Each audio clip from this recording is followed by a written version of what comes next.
2008 թվականին, երբ Նիկոլ Փաշինյանը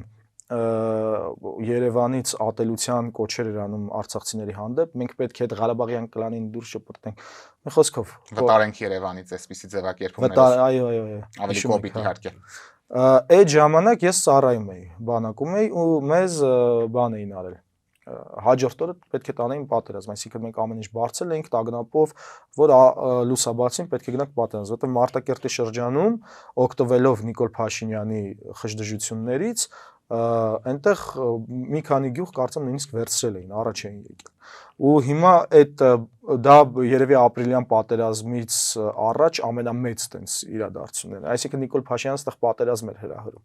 Ինքը պատերազմ է հրահրել այդտեղից։ Սակայն առավոտը մեզ արդեն բանակի լեզվով ասած ադբոյ տվեցին, որովհետև մերոնք արդեն դուրս էին շպրտել։ Բայց սրա մասին որևէ ինչ որ թմբկահարումներ չի եղել, չէ՞, չի եղել։ Հերոսամարտ չի ձոնվել սրա շուրջ։ Բայց սա շատ ավելի էական ու մեծ պայքար է եղել, քան ասենք այդ հունիս-հուլիսյան այդ ուռճացված դեպքերը։ Ասածս ինչ է, Նիկոլ Փաշինյանը որպես ընդդիմություն արդեն պատերազմ հրահրել է, որի մասին չի խոսվում։ Եվ այս պարագայում ամենակարևոր հարցը նա է, որ ազատությունն ու արդարությունը խաղաղությամբ չի կաշառվում։ Ամբողջական հաղորդումը դիտեք մեր YouTube-յան ալիքում։